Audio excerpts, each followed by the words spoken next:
Bonjour Christopher, je suis Citraka, je suis en charge de la démarche RSE au sein du groupe Créative. Et le thème c'est manager, c'est tout un travail et il me semble que tu es manager dans l'agence de Nantes. Tout à fait, moi j'ai une formation d'ingénieur technique à la base et ça fait déjà maintenant quelques années que je manage au sein de Créative des collaborateurs et que je copilote un centre de compétences aussi chez un client où on a une 50aine de personnes. Merci Christopher. Pour toi, une bonne journée de travail ou de plaisir, ce serait quoi?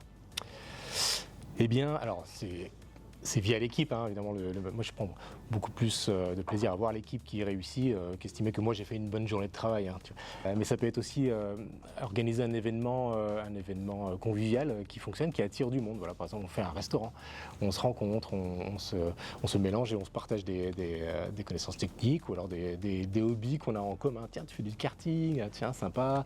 Moi, j'ai lu tel livre, je te le recommande. Et puis voilà, et puis on se partage des tips pour le week-end, par exemple, ou à la guinguette, voilà, dans un environnement encore plus chaleureux, dehors au soleil, dans l'herbe. Voilà, ça c'est des bonnes journées, on passe des bons moments. Au sein de ton équipe, comment tu fais pour à la fois encourager l'autonomie et la prise d'initiative tout en restant disponible si tu as besoin, s'ils ont besoin de toi? Je sais qu'une équipe a différentes maturités, ou une personne peut avoir différentes maturités dans l'entreprise. Quand on est nouveau, on aime plutôt être drivé. Ça met en sécurité, on gagne ses habitudes, ses rituels en équipe et voilà, on construit quelque chose ensemble. Et puis petit à petit, le chef de projet ou le manager va s'écarter et va laisser le champ libre une fois qu'on aura construit la base. Mais au début, il ne faut pas avoir peur d'être un petit peu plus directif et aller vers l'autonomie petit à petit.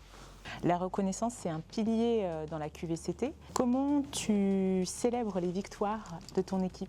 Alors, en gros, si tu as réussi à faire quelque chose, on va te balancer assez instinctivement. De toute façon, tu as fait ton travail. Donc ça, c'est moche. Mais en fait, on pourrait déjà féliciter les gens. Alors, surféliciter, bien sûr, ça perd tout son sens. Mais voilà, un petit bravo par chat, un petit bravo la prochaine fois qu'on se rencontre en tête à tête ou devant le client. Voilà, mettre en valeur la réussite aux yeux du client et puis la réussite aussi aux yeux des collègues. Peut-être mettre en valeur ce qu'il a mis en place. Le POC, le petit prototype ou la petite découverte technique qu'il a faite, elle est peut-être partageable aux autres. Et donc, aux yeux des autres, ça va être une personne intéressante qu'on va aller voir et ça va mettre en valeur sa compétence, en tout cas ce qu'il a découvert. Très bien. On me dit souvent que pour pouvoir prendre soin des autres, il faut pouvoir prendre soin de toi. Comment recharges-tu tes batteries?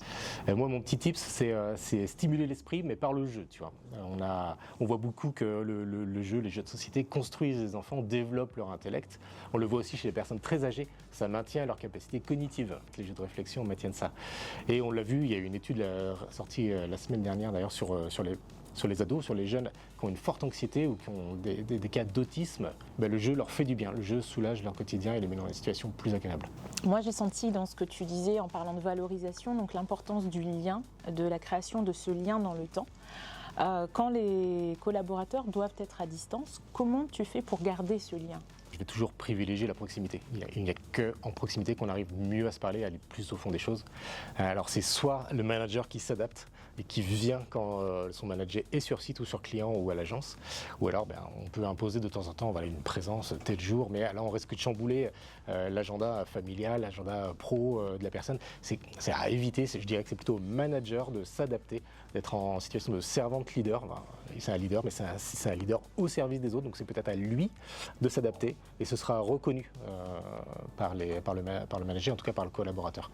On parle d'adaptation, tu manages des collaborateurs qui sont sur des projets. Le rythme de travail du projet, il doit répondre aux contraintes opérationnelles chez le client. Comment tu accompagnes tes collaborateurs sur, par exemple, le droit à la déconnexion? Alors déjà, il faut être exemplaire. Je suis manager, j'ai été chef de projet. Déjà, c'est le chef d'orchestre, le chef de projet ou le responsable de l'équipe qui doit montrer ce qu'il faut faire ou ce qu'il ne faut pas faire. Voilà. Si évidemment le chef de projet te demande à 21h de temps en temps et de plus en plus régulièrement tel mail à envoyer, telle petite action à faire à 21h30, peux-tu me l'envoyer à 22h30, comme ça on sera tranquille demain, on stoppe. Tout ce qui n'est pas fait sera fait demain. Et puis voilà, donc c'est à lui aussi d'imposer, de mettre cette exemplarité au sein de l'équipe pour que tout le monde prenne bien ces habitudes-là. Si on commence à prendre des habitudes de travail la nuit, ça ne va pas du tout. Je te remercie Christopher. C'était un plaisir pour moi aussi, donc à une prochaine fois, c'est très calme. À une prochaine fois Christopher.